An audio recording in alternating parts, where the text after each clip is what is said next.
Hello student, আজকে আমরা class 11-এর vector বিষয়ে লাস্ট ক্লাসে আমরা যেটা করেছিলাম, অর্থাৎ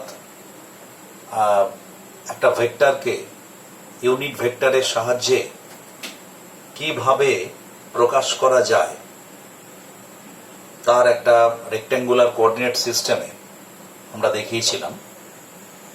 কিন্তু সেখানে দেখানোটা সম্পূর্ণ হয়নি, কারণ আমরা শুধু ভেক্টরটার এক্সপ্রেশন, একটা ভেক্টরের এক্সপ্রেশন শুধু কিভাবে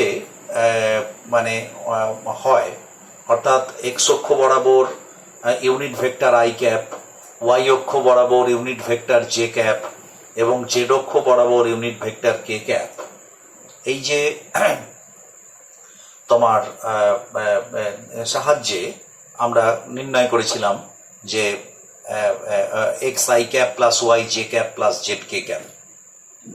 তো আজকে আমরা এটা একটা তো বুঝতে পারছি, কিন্তু একবারে স্পেসিফিক্যালি ভেক্টরটা ঠিক রেক্ট্যাঙ্গুলার কোঅর্ডিনেট সিস্টেমের কোনখান দিয়ে যাচ্ছে, অর্থাৎ বিভিন্ন অ্যাক্সিস থেকে তার পজিশনটা কি, অর্থাৎ এক্স অ্যাক্সিসের সঙ্গে সে কত অ্যাঙ্গেল করছে, ওয়াই অ্যাক্সিসের সঙ্গে কত অ্যাঙ্গেল করছে, জেড অ্যাক্সিসের সঙ্গে কত অ্যাঙ্গেল করছে, এইগুলো যদি আমরা জানতে পারি তাহলে কিন্তু ভেক্টরটার অ্যাকচুয়াল পজিশন সম্পর্কে আমরা কিন্তু আরো খুব পরিষ্কারভাবে জানতে পারবো। তো এখন এই যে আমরা এখানে একটা ছবি এঁকেছি, দেখো এই যে বিভিন্ন অ্যাক্সিসের সঙ্গে যে কোণগুলো করছে, তার সেই কোণগুলোকে আমরা কস কোণানুপাতের সাহায্যে, কোসাইন কোণানুপাতের সাহায্যে আমরা প্রকাশ করব। তাই এই বিষয়টার নাম হচ্ছে ডাইরেকশন কোসাইন, মানে ভেক্টরটার যে ডিরেকশন সেটা কোসাইন দিয়ে আমরা প্রকাশ করব। বাংলায় আমরা বলবো দিক কোসাইন। একটু আগের দিনের মতো দেখো ছবিটা লক্ষ্য করো, এক্স ওয়াই জেড অ্যাক্সিস, এই যে তিনটে অ্যাক্সিসের আমরা অবশ্যই বুঝতে পারছি রাইট হ্যান্ড থাম্ব রুল আমরা এখানে প্রয়োগ করতে পারি। এই যে এক্স অ্যাক্সিস থেকে হাতটা ঘুরিয়ে ওয়াই অ্যাক্সিসে এলে আমার বুড়ো আঙুলটা উপর দিকে থাকে, তার মানে এটা এক্স অ্যাক্সিস, এটা ওয়াই অ্যাক্সিস হলে এটা জেড অ্যাক্সিস হবে। এখন এটা হচ্ছে মূল বিন্দু, আর পি বিন্দুর স্থানাঙ্ক আমি ধরেছি এক্স ওয়াই জেড। তো স্বাভাবিকভাবেই এই যে ভেক্টরটা, অর্থাৎ ওপি ভেক্টর, ওপি ভেক্টর সম্পর্কে আমরা আগের দিনের মতো আমরা নিশ্চিতভাবেই বলতে পারি X I cap plus Y J cap plus Z K cap. এখানে অবশ্যই এক্স ওয়াই এবং জেড এরা কিন্তু scalar. I cap J cap এবং কে ক্যাপ এই যে ইউনিট ভেক্টর দিয়ে গুণ করা হচ্ছে, তাহলে সামগ্রিকভাবে এক্স অক্ষ বরাবর ভেক্টরটা হচ্ছে এক্স আই ক্যাপ, ওয়াই বরাবর ভেক্টর হচ্ছে ওয়াই জে ক্যাপ, জেড বরাবর জেড কে ক্যাপ, এবং তিনটে যোগ করে যে ওপি ভেক্টর পাওয়া যাচ্ছে সেই OP vector is equals to x I cap plus Y J cap plus Z K cap. এখন প্রশ্ন হচ্ছে এই বিষয়টাকে, ছবিটা একটু খুব মন দিয়ে দেখতে হবে। আমি এখানে দেখাচ্ছি যে ধরো এই যে এক্স অ্যাক্সিস আর এই যে ভেক্টরটা, এই ভেক্টরটা আলফা কোণ করেছে। আমি বলছি বিষয়টা, এই যে ভেক্টরটা ওয়াই অ্যাক্সিসের সঙ্গে বিটা কোণ করেছে এবং ভেক্টর ওপি জেড অ্যাক্সিসের সঙ্গে গামা কোণ করেছে। এখন এইটা তুমি যদি একটা ঘরের কোণকে তুমি ওই রাইট হ্যান্ড থাম্ব রুল প্রয়োগ করে, যে ঘরের এই দিকের বাহুটাকে যদি তুমি এক্স ধরো, তাহলে এই দিকের বাহুটাকে ধরবে ওয়াই, আর ওপরের দিকে একটা কোণকে ধরে আর এদিকটা জেড ধরবে। তাহলে এইরকম জায়গায় যদি তুমি একটা নাও, মানে এরকম জায়গায় যদি তুমি একটা বিন্দু নাও, তাহলে এই বিন্দুটাকে ওই কোণটায় অর্থাৎ অরিজিনের সঙ্গে যোগ করে দেখো, তাহলে এটা ওপি ভেক্টর। এইবার এটা এক্স এর সঙ্গে কত কোণ করছে আমি কি করে বলবো?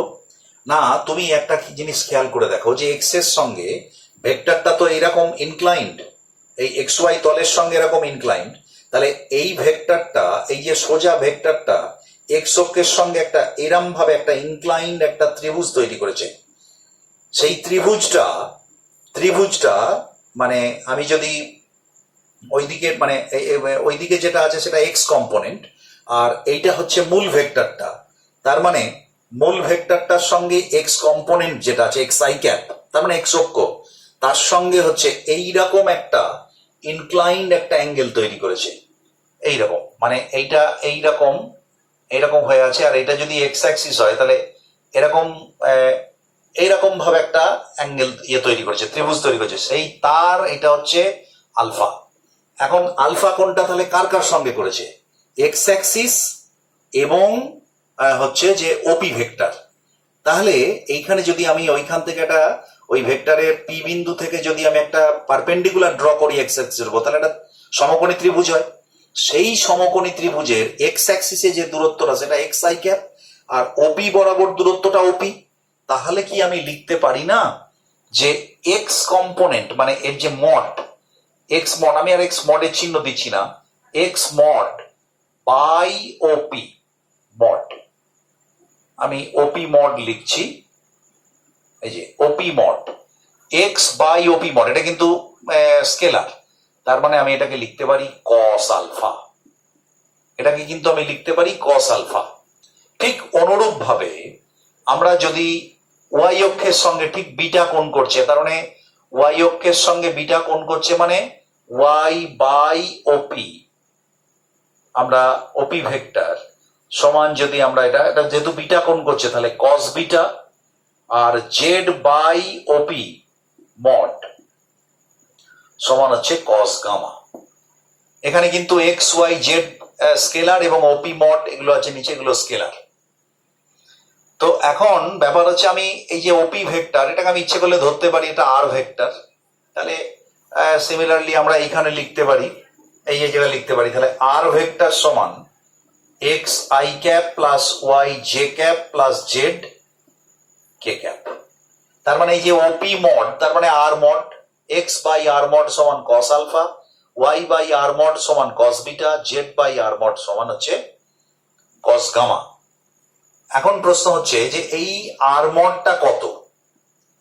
আর মড কত না আমরা জানি root over of X square plus Y square plus Z square. এইবার প্রশ্ন হচ্ছে যে আমি এইখান থেকে দেখো এক্স কম্পোনেন্টটা বার করে নিতে পারি। এই যে এখান থেকে আমি কি লিখতে পারি? এখান থেকে লিখতে পারি x is equals to r mod cos alpha, y is equals to r mod sine alpha, z is equals to r mod sorry sine alpha নয়, কস বিটা, আর এটা হচ্ছে কস গামা। তো এটা আমরা লিখতে পারি। এখন আমরা যদি তিনটে স্কোয়ার করে দিই, দেখো লক্ষ্য করে, আমরা যদি তিনটে স্কোয়ার করি কিংবা আমি এখান থেকে এইগুলোকে যদি স্কোয়ার করি, তো আমি তার আগে একটা কথা বলি যে এই যে কস আলফা, কস বিটা এবং কস গামা, অর্থাৎ ওই ভেক্টরটা এক্স অক্ষের সঙ্গে কোণ করছে আলফা, ওয়াই অক্ষের সঙ্গে কোণ করছে বিটা, আর জেড অক্ষের সঙ্গে কোণ করছে গামা। এই কস আলফা অর্থাৎ এক্স অক্ষের যে কোণ করছে তার কোসাইন অনুপাত, এইটাকে আমরা এইটা মানে কস আলফা, কস বিটা এবং কস গামা, এইগুলো কি আমরা বলি দিক কোসাইন বা ডাইরেকশন কোসাইন। অর্থাৎ আলফা বিটা গামা দিয়ে মানে কস আকারে প্রকাশিত আলফা বিটা গামা দিয়ে আমরা ভেক্টরটার প্রকৃত পজিশনটা বুঝতে পারি বা দিকটা বুঝতে পারি। তো সেই জন্যে এটার আরেকটা রীতি আছে যে কস আলফাকে আমরা লিখতে পারি এল, লেখা হয় কনভেনশন, এটাকে আমরা লিখতে পারি এম, আর এটাকে আমরা লেখা হয় n, l m n. L m আর এন হলো দিক কোসাইন। এখন যদি এইগুলোকে স্কোয়ার করে দেয়া হয়, আমি এই ছবিটা আছে এখন আপাতত মুছছি না, আমি এল স্কোয়ার যদি করি, তার মানে কস স্কোয়ার আলফা সমান এক্স স্কোয়ার বাই ওপি মডে স্কোয়ার, এম স্কোয়ার সমান cos square beta is equals to y square by OP মডের square, n square cos square gamma z square by OP মডের স্কোয়ার। এখন আমরা যদি এই তিনটে যোগ করে দিই, আমি নিচে করছি একটুখানি কারণ এই ছবিটা কোনো কাজে লাগতে পারে, তাহলে l square plus m square plus n square, তাহলে আমরা কি লিখবো? Cos square alpha plus cos square beta plus cos square gamma সমান কস স্কয়ার আলফা মানে কি? X square by OP square, তার মানে x square by OP square plus Y square by OP mod square plus Z square by OP মডের square. তার মানে এটা যদি আমি লসাগু করি, তার মানে ওপরে হচ্ছে x square y square plus Z square আর নিচে হচ্ছে ওপি মডের স্কয়ার। এখন লক্ষ্য করে দেখো, ওপি মড মানে আর মড সমান কত লিখেছি? Root over X square plus Y square plus Z square. তাহলে স্কয়ার হলে কি হবে? নিচটাও হচ্ছে ওই একই হবে, অর্থাৎ X square plus Y square plus Z square by X square plus Y square plus Z square that is equal to 1। তার মানে কোথা থেকে পেলাম? তার মানে এই যে দিক কোসাইন গুলো স্কয়ার করলাম, l square plus m square plus n square is equals to 1। এটাই হচ্ছে দিক কোসাইনের ফর্মুলা।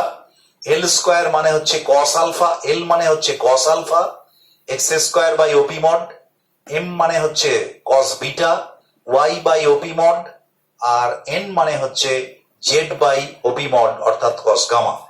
তার মানে এই তিনটে বা কস মানে l square m square plus n square অথবা cos square alpha plus cos square beta plus cos square gamma is equals to 1। এটাই হলো ডাইরেকশন কোসাইন। এখন তোমার যে কোনো একটা ভেক্টর, আমরা ধরো আমি এখানে একটা উদাহরণ হিসেবে যদি দেখাই যে সে এক্স অক্ষের সঙ্গে কত কোণ করেছে, ওয়াই অক্ষের সঙ্গে কত কোণ করেছে, জেড অক্ষের সঙ্গে কত কোণ করেছে, আমরা খুব ইজিলি এটা বার করতে পারি। তো আমরা একটুখানি দেখে নিই, মুছে দিই এটা তাহলে এবার।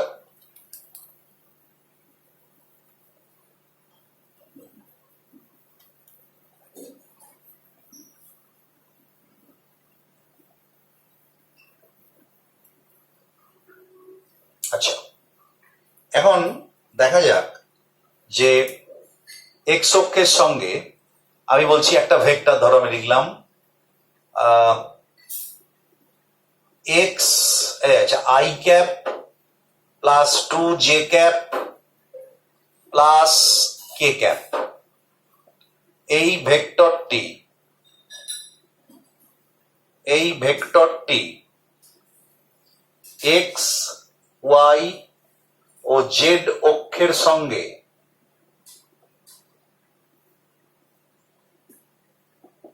কত কোণ করেছে, এটা হচ্ছে প্রশ্ন।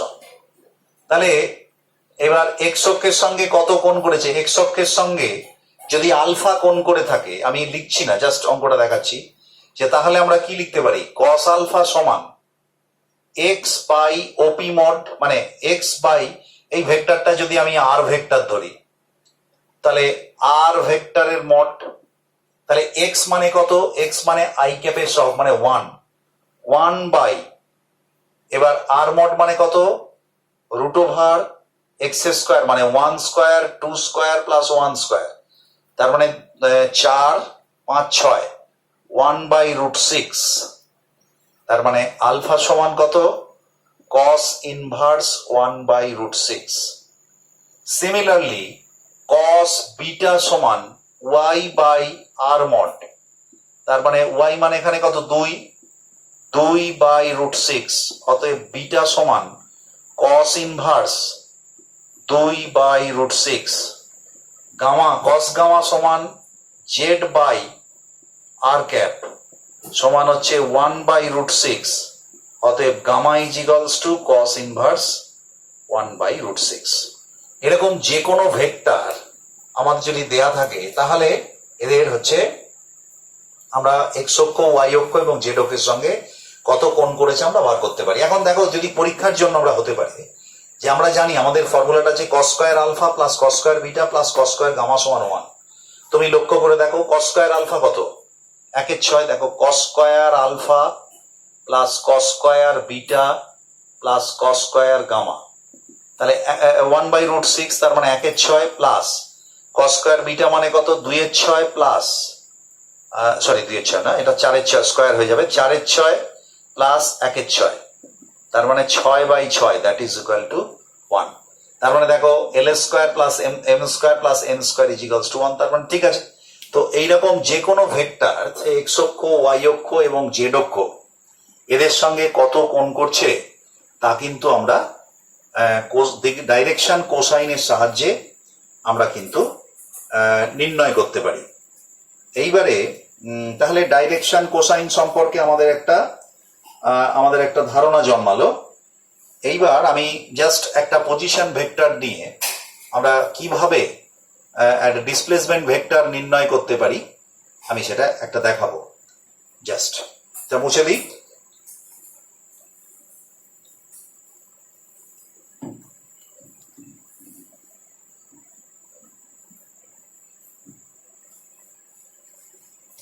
আচ্ছা, পজিশন ভেক্টর এর সাহায্যে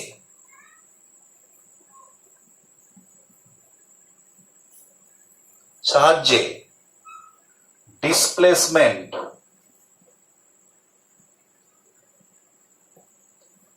ভেক্টর নির্ণয়। কিরকম? ডিসপ্লেসমেন্ট ভেক্টর মানে একটা বিন্দু থেকে আরেকটা বিন্দুর মধ্যেকার যে মানে অভিমুখ পরিবর্তন, মানে সরল রৈখিক দূরত্ব, এবং দূরত্বের অভিমুখ হচ্ছে প্রথম বিন্দু থেকে শেষ বিন্দুর দিকে। তো আমরা যদি একটা কোঅর্ডিনেট সিস্টেম নিই, ফার্স্ট কোয়াড্র্যান্টই নিলাম, আমরা দুটো বিন্দু নিচ্ছি। এখানে একটা নিচ্ছি পি বিন্দু, এখানে নিচ্ছি কিউ বিন্দু। পি বিন্দু স্থানাঙ্ক হচ্ছে x1, y1, z1, আর কিউ বিন্দু স্থানাঙ্ক হচ্ছে x2, y2, z2। তাহলে এটা যদি ও বিন্দু হয় তাহলে ওপিটা কি? ওপি হচ্ছে পি বিন্দুর পজিশন ভেক্টর। পজিশন ভেক্টর সেটা কত হবে আমাদের সাধারণ নিয়মে জানা আছে। এর স্থানাঙ্ক মানে এটা i cap, J cap, k cap বসারই হবে, অর্থাৎ x1 i cap plus y1 j cap plus z1 k cap. Similarly O Q সমান আমরা একবারে সরাসরি লিখছি x2 i cap plus y2 j cap plus z2 k cap. তো এই বিন্দুর পজিশন ভেক্টর আমার জানা আছে। পজিশন ভেক্টর অভিমুখ সম্পর্কে আবার বলছি, সর্বদা মূল বিন্দু থেকে ওই বিন্দুগামী। এখন প্রশ্ন হচ্ছে যে পজিশন ভেক্টর মানে এবার ডিসপ্লেসমেন্ট ভেক্টর, অর্থাৎ একটা বস্তু যদি পি বিন্দু থেকে কিউ বিন্দুতে যায় তাহলে তার পজিশন ভেক্টর কি হবে? P Q. কিংবা যদি কিউ বিন্দু থেকে পি বিন্দুতে যায় তাহলে তার পজিশন ভেক্টর হবে কিউপি। এখন পি কিউ এবং কিউপি তুমি বুঝতেই পারছো, এটা যদি সরল রেখা দিয়ে যোগ করি, পি কিউ এবং কিউপি দুজনের কিন্তু দৈর্ঘ্যটা সমান। তার মানে আমরা ভেক্টরকে কি করি? দৈর্ঘ্য দিয়ে মান প্রকাশ করি। তার মানে পি কিউ ভেক্টরের মান আর কিউপি ভেক্টরের মান সমান, কিন্তু পি কিউ ভেক্টরের মান অভিমুখ হচ্ছে পি থেকে কিউ এর দিকে, আর কিউপি ভেক্টর অভিমুখ হচ্ছে কিউ থেকে পি এর দিকে। তার মানে অভিমুখটা হচ্ছে বিপরীত। তার মানে একজন প্লাস হলে অন্যজন মাইনাস। তার মানে সমান মানের কিন্তু বিপরীতমুখী। তার মানে কি? তার মানে হচ্ছে এরা বিপরীত ভেক্টর। তো আমরা দেখাই যে যদি পি কিউ ভেক্টর নির্ণয় করতে চাই তাহলে কি হবে দেখো। তাহলে পি থেকে কিউ যোগ করে দাও, পি থেকে কিউ যোগ করলাম, তাহলে পি কিউ ভেক্টর অভিমুখ কোন দিকে হবে? পি থেকে কিউ।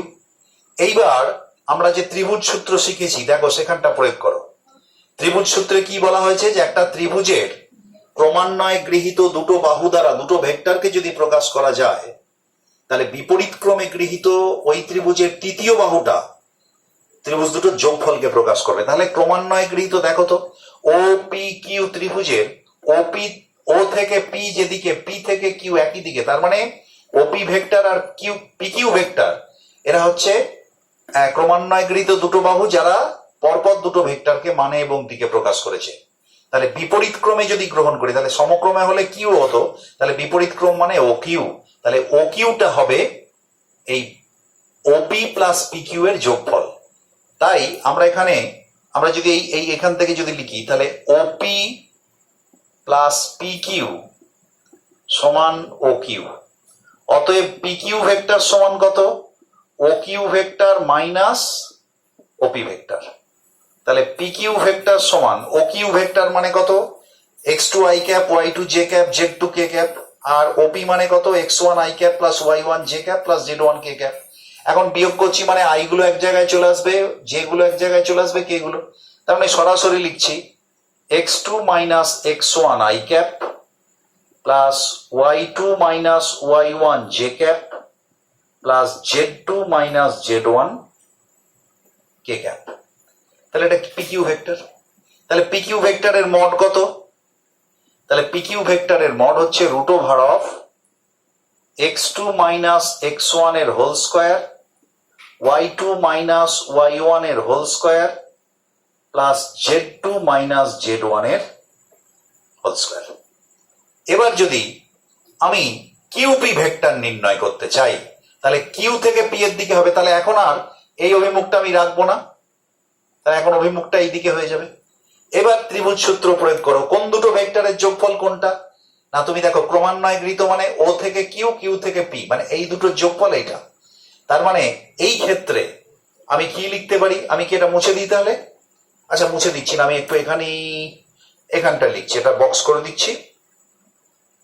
আমি এখানটাতেই লিখছি যে তাহলে আমি সরাসরি লিখছি ওপি সরি কিউপি সমান এইটা প্লাস কিউপি সমান এটা, তার মানে ওপি মাইনাস ও কিউ। তাহলে এই দুটো আমি একবার এখানেও সরাসরি লিখছি। তাহলে কিউপি সমান এটা হবে X one minus X two I cap plus Y one minus Y two J cap plus Z one minus Z two K cap. তো এটার কত? মড কত? কিউপি মড কত? সেই একই, অর্থাৎ এক্স ওয়ান মাইনাস এক্স টুর whole square plus Y one minus Y two এর whole square plus Z one minus Z two এর হোল স্কোয়ার। তুমি দেখেই বুঝতে পারছো এটা x two minus x one এর হোল স্কোয়ার, এক্স ওয়ান মানে এইগুলোর যোগফল। স্কোয়ার যখনই করছি তখন বিয়োগ ফলের স্কোয়ার মানে একই হবে। তার মানে আমরা বলতে পারি পি কিউ ভেক্টরের মড এবং কিউপি ভেক্টর, অর্থাৎ যখন ভেক্টরটা এই দিক থেকে এইদিকে তখনও যা মান আর এই দিক থেকে এইদিকে দেখো মান দুটো সমান। এইবার এদের অভিমুখের মধ্যে কি সম্পর্ক আমরা যদি একটু দেখি, যে মান দুটো হচ্ছে সমান। হ্যাঁ, এবার অভিমুখের মধ্যে কি সম্পর্ক? আমরা কিউপি ভেক্টরটাকে একটু ঘুরিয়ে লিখছি, এখানে লক্ষ্য করো। কিউপি ভেক্টর সমান, আমি যদি মাইনাস কমন নিয়ে নিই প্রত্যেকটা থেকে, তাহলে minus of x two minus x one I cap plus Y two minus Y one J cap plus Z two minus Z one K cap. তার মানে কিউপি ভেক্টর সমান মাইনাস অফ, এটা কি না, এটা হচ্ছে দেখো পি কিউ ভেক্টর, তার মানে মাইনাস অফ কিউ ভেক্টর। তার মানে কি এই দুটো ভেক্টর এদের মানে সমান, কিউপি আর পি কিউ এর দৈর্ঘ্য সমান, কিন্তু এটা প্লাস এটা মাইনাস, তার মানে বিপরীত ভেক্টর। অর্থাৎ আমরা দেখতে পেলাম যে দুটো পজিশন ভেক্টর যদি আমাদের দেয়া থাকে তাহলে কিভাবে সেই পজিশন ভেক্টর থেকে আমরা ডিসপ্লেসমেন্ট ভেক্টর বার করতে পারি এবং তার মান এবং অভিমুখ সম্পর্কে আমরা একটা ধারণা পেতে পারি। এইবারে আমরা, বোঝা গেছে তো? তাহলে এইবারে আমরা যে বিষয়টা এখন আলোচনা করব, আমি আগের ভিডিওতেই বলেছিলাম যে আমরা প্রজেকশন সম্পর্কে, আমরা যে ভেক্টর ডিভিশন করছিলাম সেই ভেক্টর ডিভিশন করতে গিয়ে আমরা প্রজেকশন আমি বলেছিলাম যে প্রজেকশন সম্পর্কে জানলে বিষয়টা অনেক সহজ হবে বোঝা। তো ভেক্টর প্রজেকশন কিভাবে নিতে হয় আমি সেটা দেখাচ্ছি। তো আমি এটা মুছে দিলাম।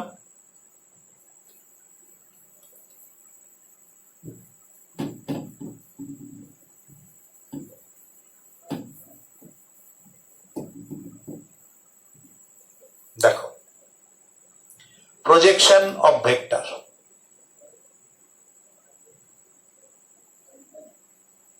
প্রজেকশন অফ ভেক্টর, কিভাবে ভেক্টরের প্রজেকশন নিতে হয়। আমি একটা ভেক্টরে আঁকছি, এই ভেক্টরটা আমি ধরো ফার্স্ট কোয়াড্র্যান্টে একটা ভেক্টর অঙ্কন করলাম, এর প্রজেকশন কি হবে? এটা এক্স অ্যাক্সিস, এটা ওয়াই অ্যাক্সিস।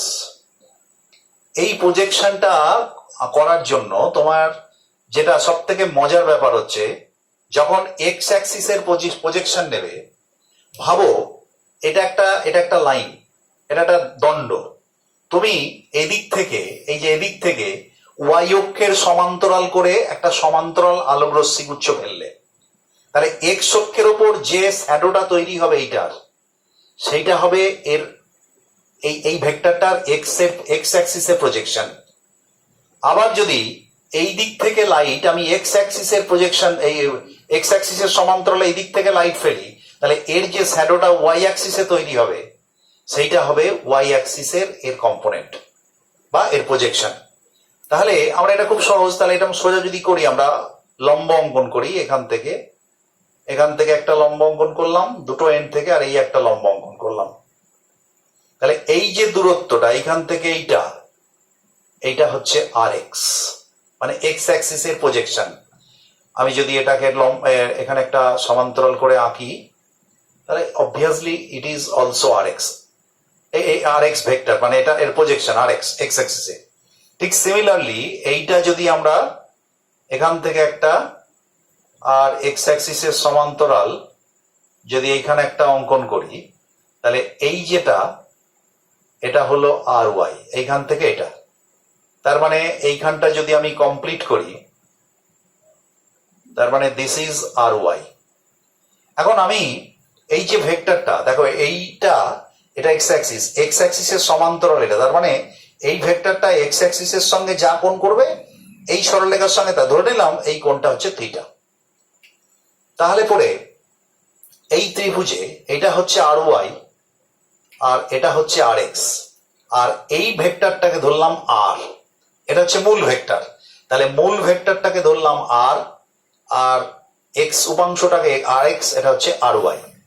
তাহলে এইবার লক্ষ্য করো, তাহলে আর এক্স বাই আর যদি আমি করি, এগুলো কিন্তু মড নিচ্ছি আমি, আর মডের চিহ্ন দিচ্ছি না, আর এক্স বাই আর সমান আর এক্স বাই আর, মানে কি, এটা যেহেতু থিটার সঙ্গে আছে, তার মানে এটা হচ্ছে ভূমি আর এটা অতিভুজ, মানে ভূমি বাই অতিভুজ মানে কস থিটা। অতএব আর এক্স সমান কি, আর কস থিটা, আর মড কস থিটা। ঠিক সিমিলারলি ওই ত্রিভুজ থেকে আর ওয়াই বাই আর সমান আমরা লিখতে পারি সাইন থিটা। অতএব আর ওয়াই সমান হচ্ছে আর সাইন থিটা। তাহলে এটা হলো ওয়াই অ্যাক্সিসের এর প্রজেকশন, আর আর এক্স হলো এটা, এবং তার মান হচ্ছে আর কস থিটা এবং আর সাইন থিটা। তার মানে এটা স্কেলার। এবার একে যদি আমি ভেক্টর করতে চাই, তাহলে পরে এক্স অ্যাক্সিস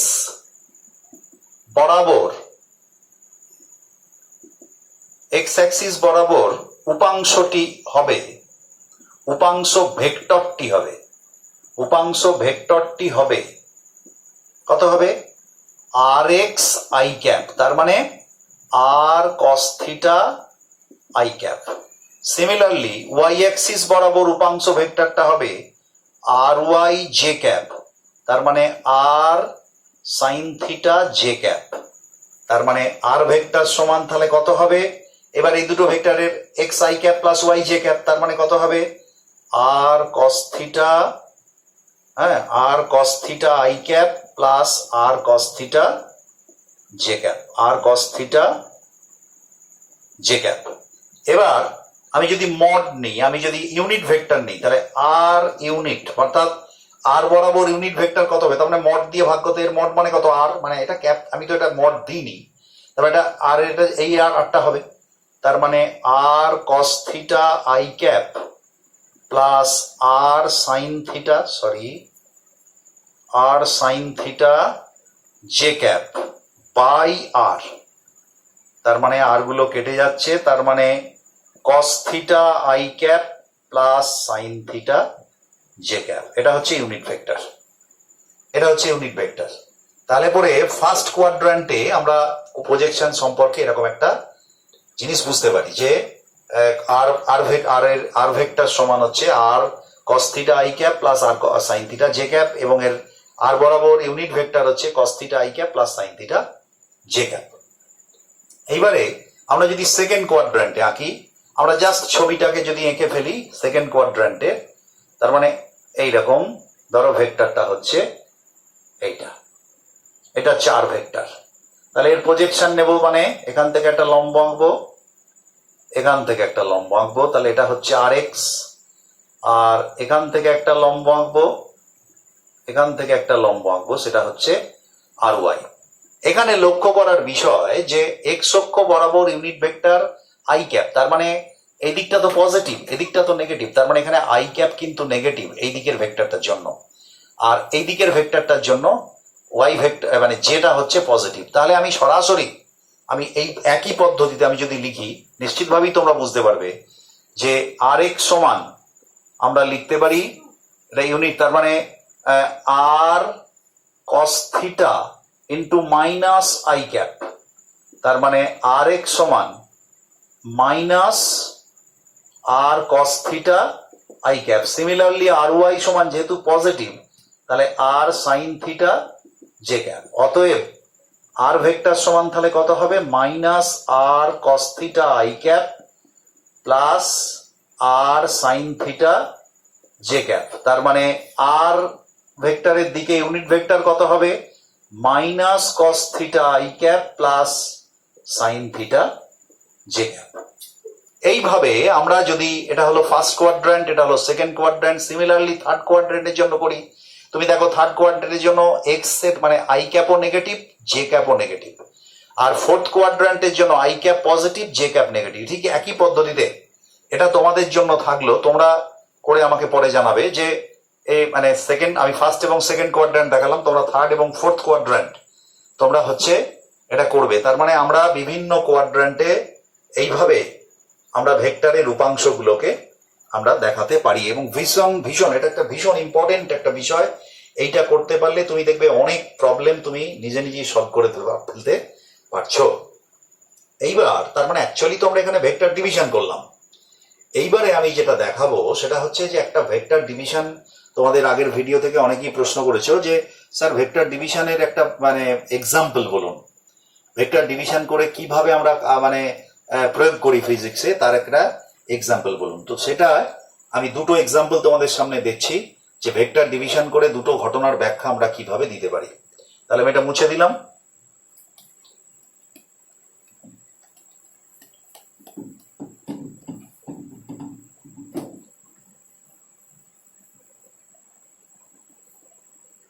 দেখো ফার্স্ট এক্সাম্পল হচ্ছে ভেক্টর ডিভিশনের ওয়াকিং অফ ম্যান।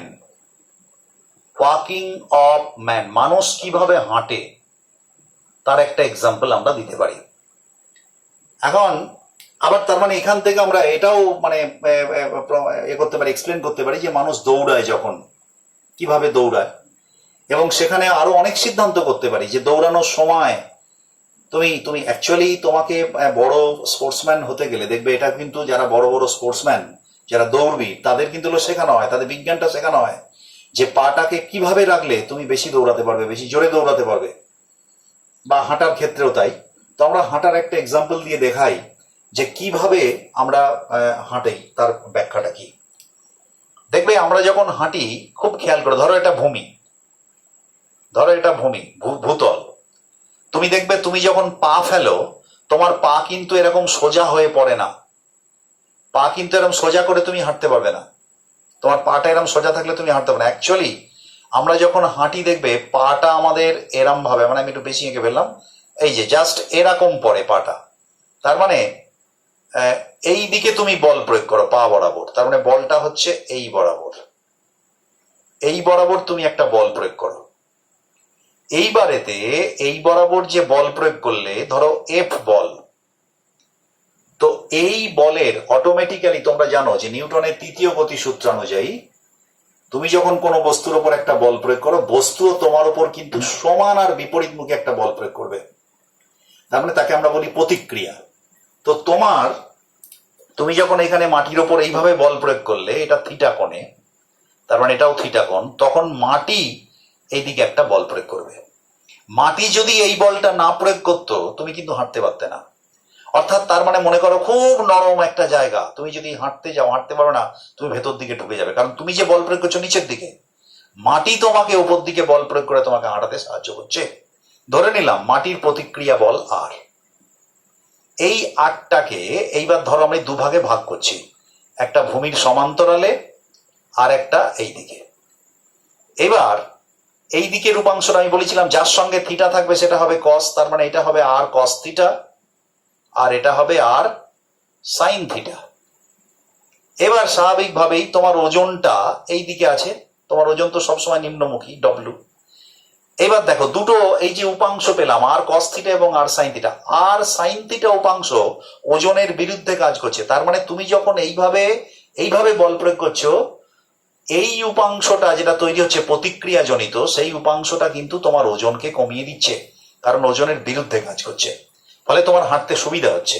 এক, তার মানে তুমি যত এই বলটা বাড়াবে, অর্থাৎ যত জোরে মাটিতে প্রেস করবে, তত এই উপাংশটাও বাড়বে, স্বাভাবিকভাবে তোমার ওজনটাও তত কমবে, তুমি তত তাড়াতাড়ি হাঁটতে পারবে। আর এই উপাংশটা কি করছে না, এই উপাংশটা তোমাকে সামনে এগিয়ে নিয়ে যাচ্ছে, অর্থাৎ আর কস থিটা উপাংশ তোমাকে সামনে এগিয়ে নিয়ে যাচ্ছে, আর আর সাইন থিটা উপাংশ তোমার যে নিজস্ব ওজন ডব্লু তার বিরুদ্ধে কাজ করে তোমার ওজনকে কিছুটা হলেও প্রতিমিত করছে, ফলে তোমার এটা বাড়ছে। এখন দেখবে তুমি, তার মানে কি এই উপাংশটা তোমাকে এগিয়ে নিয়ে যাচ্ছে।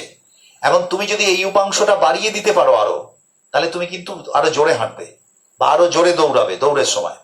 সেই জন্য দেখবে যখন দৌড়বিদ যারা দৌড়ায়, তারা দেখবে পা গুলোকে একবারে মাটির সঙ্গে, মানে আরো এই যে আটটা, এই যে এফটা আরো এরকম পড়ে, অর্থাৎ থিটা কোণের মানটা যত ছোট হবে কস থিটা তত বাড়বে, তার মানে আর কস থিটা তত বাড়বে, তত এইদিকে বলটা বাড়বে, অর্থাৎ তত জোরে দৌড়াবে।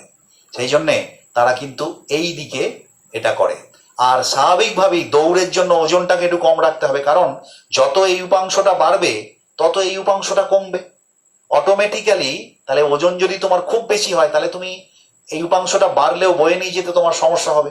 সেই জন্য কিন্তু এই উপাংশটাকে বাড়াতে হবে। এমনি স্বাভাবিকভাবেই ওজনটা কম রাখলে তোমার এটাও খুব বেশি প্রয়োজন হবে না। এবং এখানে মনে রাখতে হবে মাটির যে ঘর্ষণ, সেই ঘর্ষণ বল কিন্তু এখানে, যদিও পরে আমরা আলোচনা করব, ঘর্ষণ বল কিন্তু তোমার এই আর কস থিটা বলের বিরুদ্ধে কাজ করে ঘর্ষণ বল। তার মানে এই ঘর্ষণ বল থেকে এটাকে অতিক্রম, মানে এমন বল তোমাকে প্রয়োগ করতে হবে আর কস থিটার মান যেন ঘর্ষণ বলের থেকে বেশি হয়, তবে তুমি হাঁটতে পারবে। এই হচ্ছে হাঁটার বিষয়, অর্থাৎ একজন মানুষ কিভাবে হাঁটে। আমরা ভেক্টর ডিভিশনের সাহায্যে এটা আমরা দেখালাম। এইবারে আমরা যেটা দেখাবো সেটা হচ্ছে যে দেখবে গার্ডেন রোলার। দেখবে এখন যদিও অবশ্য তোমরা ক্রিকেট খেলা যেখানে দেখো, এখন দেখবে সব মেশিনে, মানে গাড়ি চালাচ্ছে, গাড়িতে রোলার আছে, কিন্তু আগেকার দিনে আমরা যখন ছোট ছিলাম, আমরা ক্রিকেট ম্যাচ দেখেছি, তখন কিন্তু ওই গার্ডেন, মানে ক্রিকেটের যে মাঠ, সেই মাঠের যে মালিক, সে কিন্তু এই হাতে টানা রোলার দিয়ে, হাত দিয়ে হচ্ছে টানা এবং ঠেলা, এইভাবে আস্তে আস্তে পিচটাকে মসৃণ করতো। তো সেখানে আমি তোমাদের দেখাবো যে আমরা যদি বলি যে এরকম টেনে টেনে নিয়ে যাচ্ছি, চাকা লাগানো রোলারটাকে টেনে নিয়ে যাচ্ছি আর একজন ঠেলে নিয়ে যাচ্ছে, তার রোলারকে টানা সহজ না ঠেলা সহজ? তো আমরা এইটা ভেক্টর ডিভিশনের সাহায্যে দেখাচ্ছি। দেখো, প্রথম হচ্ছে আমরা রোলারের চাকাটা দিয়েই করছি। ধরো এটা রোলারের চাকা, রোলারের ওজনটা এইদিকে কাজ করে, নিচের দিকে ডব্লু। এখন তুমি রোলারটাকে টানছো বা পুশ করছো, ধরো ঠেলছো, তাহলে ঠেলছো বা টানা একটা যে কোনো দিয়ে আমরা করি। তা এটা ভূমির সমান্তরাল। তো ধরো এইদিকে টানছো, তুমি এইদিকে টানছো, তাহলে এইটা ভূমির সঙ্গে থিটা কোণ করেছে, তাহলে এইটাকে আমরা দুভাগে ভাঙতে পারি, এইদিকে একটা, এইদিকে একটা। এটা তুমি কি করছো? পুল করছো, পুল মানে টানছো এরকম রোলারটাকে। তাহলে এই রোলারের ইয়েটা তোমার, তাহলে এফ বলটা এইদিকে হবে এফ কস থিটা আর এদিকে হবে এফ সাইন থিটা। তুমি লক্ষ্য করে দেখো, এফ কস থিটা রোলারটাকে এইদিকে নিয়ে যেতে সাহায্য করবে, আর এফ সাইন থিটা রোলারের ওজনকে প্রতিমিত করবে। এবারে পুশ করছো, ঠেলছো, কিরকম হবে? ধরো এটা রোলারের চাকা, এইটা হচ্ছে ওজন, আর এইটা হচ্ছে ভূমির সমান্তরাল। তুমি এই দিকে পুশ করছো, মানে কি ঠেলছো, তো তার মানে এই বরাবর বল প্রয়োগ করছো, এফ বল প্রয়োগ করছো। তার মানে এই এফটাকে যদি তুমি ভাঙো, একটা উপাংশ ওজনের দিকেই চলে আসবে। আমি যদি এই কোণটাকে থিটা ধরি, ভূমির সঙ্গে এটা থিটা, তার মানে এই কোণটাও থিটা, তার মানে এই কোণটা যদি থিটা হয় এটা হবে কস, তার মানে এফ কস থিটা, আর এটা হবে এফ সাইন থিটা। এখানে লক্ষ্য করে দেখো, এই যে এফ বলটা তুমি প্রয়োগ করলে, এফ কস থিটা বলটা তুমি তো এইদিকে যদি ঠেলো, অটোমেটিক্যালি রোলারটা এইদিকে, এটা হচ্ছে পুশ, পুশ করলে এই দিকে রোলারটা আস্তে আস্তে যাবে। কিন্তু একটা জিনিস লক্ষ্য করার বিষয়, রোলারের ওজনটাও যেদিকে, এফ সাইন থিটা তো একই দিকে, তার মানে রোলারের এফেক্টিভ মানে কার্যকরী ওজন হবে ডব্লিউ প্লাস এফ সাইন থিটা, আর এখানে ওজনটা কত হচ্ছিল, ডব্লিউ মাইনাস এফ সাইন থিটা, মানে উল্টো দিকে কাজ করছে। তাহলে স্বাভাবিকভাবে এখানে ওজনটা কমে যাচ্ছে আর এখানে ওজনটা বেড়ে যাচ্ছে। তাহলে একটা কম ওজনের জিনিসকে নিয়ে যাওয়া সোজা মানে বল প্রয়োগ করে, নাকি না মানে বেশি ওজন, তাহলে এটা তো বেশি ওজন হয়ে যাচ্ছে। F W plus f sine theta automatically push করা কিন্তু অনেক সোজা, আর পুল করা পুশ করা অনেক শক্ত, মানে কঠিন পুল করার থেকে, অর্থাৎ টানার থেকে ঠেলা কঠিন। তো সেই জন্যে অনেক সময় এরকম একটা প্রশ্ন আসে যে একটা রোলার টানা সহজ না ঠেলা সহজ। তো এই অ্যাপ্লিকেশনটা আমি তোমাদের দেখালাম। এইবারে আমরা কিছু এক্সাম্পল, একটা দুটো এক্সাম্পল আমি এখানে জাস্ট দেখাবো যে কিভাবে তোমার হচ্ছে যে কয়েকটা ভেক্টরের তারা হচ্ছে তাদের মানে তাদের ডিরেকশন এবং ম্যাগনিটিউড আমরা কিভাবে বার করবো। আমরা অলরেডি এগুলো শিখে গেছি, তবু আমরা এইটার সঙ্গে আর কিছু এক্সাম্পল দিয়ে দেবো, ঠিক আছে? আমি দুটো প্রবলেম দিচ্ছি, আর দুটো প্রবলেম তোমাদের জন্য আমি দুটো করে দিচ্ছি। প্রবলেম হচ্ছে find the magnitude and direction of the vectors। দুটো ভেক্টর আমরা দেখাচ্ছি। তো এক নম্বর ভেক্টর হচ্ছে এ ভেক্টর সমান 3i cap plus 4j cap, আর দু নম্বর হচ্ছে বি ভেক্টর সমান আমরা লিখছি minus 2i cap plus 2√3j cap. দেখো, প্রথমত এই ভেক্টরটা দেখি আমি বুঝতে পারছি, আমার একটু মনে করে দেখো প্রজেকশনের জায়গাটা i প্লাস জেও প্লাস, তার মানে এটা ফার্স্ট কোয়াড্র্যান্টে।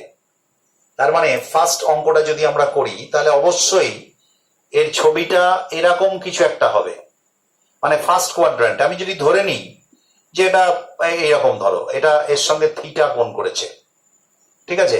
তাহলে থিটা কোণ করেছে, আমি এতটা বড় না হলেও চলে, এইটা ভেক্টরটা ধরো। তো এইটা ভেক্টরটা, এটা হচ্ছে 3i cap plus 4j cap. তো এখন এটা আমরা ম্যাগনিটিউড যদি বার করি, তাহলে ম্যাগনিটিউড বার করা তো সোজা। তাহলে i ক্যাপ প্লাস j ক্যাপের ম্যাগনিটিউড কত হবে? এ মড সমান কত হবে? এ মড সমান হবে √3 স্কয়ার প্লাস 4 স্কয়ার, তার মানে 9 plus 16, that is equal two 5। তার মানে ভেক্টরটা হচ্ছে 5। এবার এইটা অ্যাঙ্গেল, মানে এটার ডিরেকশন কি হবে? এখন দেখো, এটার এক্স অক্ষের সঙ্গে আমরা যদি এক্স অক্ষের সমান্তরাল একটা লাইন টানি, তাহলে এটা হচ্ছে থিটা। তাহলে এই থিটা বার করতে হবে আমাকে।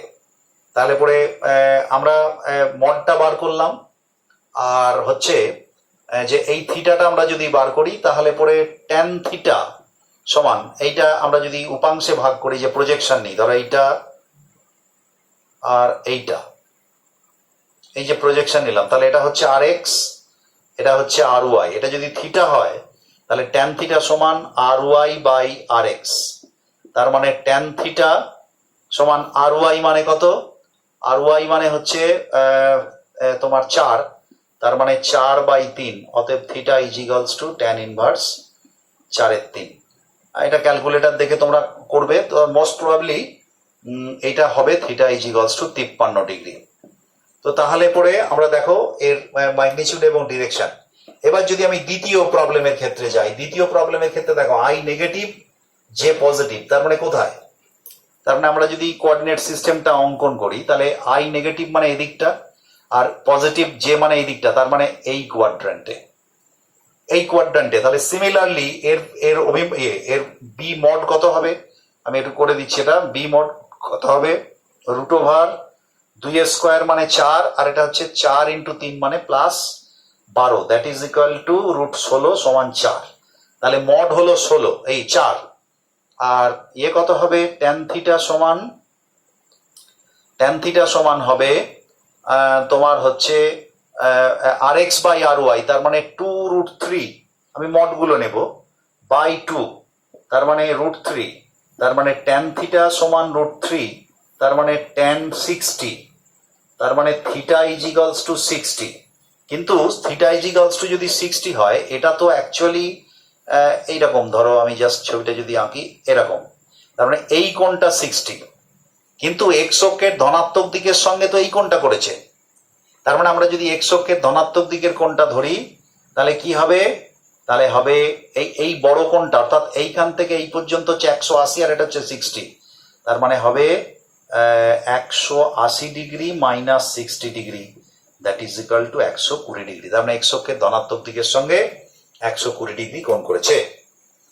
তো তোমরা এরকম ধরনের প্রবলেম আরো হতে পারে, তোমরা বিভিন্ন ধরনের প্রবলেম, আমি জাস্ট দুটো তোমাদেরকে টাস্ক হিসাবে দিচ্ছি, এটা তোমরা করবে। আমি এটা ঠিক আছে মুছে দিই, তাহলে নেক্সট দুটো প্রবলেম আমি দিয়ে দিচ্ছি, সেটা হচ্ছে ওই একই দুটো ভেক্টর আমি দিচ্ছি, সি ভেক্টর সমান আমি দিচ্ছি -2i ক্যাপ প্লাস এই -3j ক্যাপ, এটা 1 নম্বর। আর 2 নম্বর হচ্ছে ডি ভেক্টর সমান আমি দিচ্ছি √3i cap minus 3j cap. এই দুটো প্রবলেম, এদের ম্যাগনিটিউড এবং ডিরেকশন এবং এক্স অক্ষের ধনাত্মক দিকের সঙ্গে কত কোণ করেছে এগুলো তোমরা একটু নির্ণয় করো। আজকের এই পর্যন্তই, নেক্সট ভিডিওতে নেক্সট ক্লাসে আমাদের দেখা হচ্ছে। ওকে।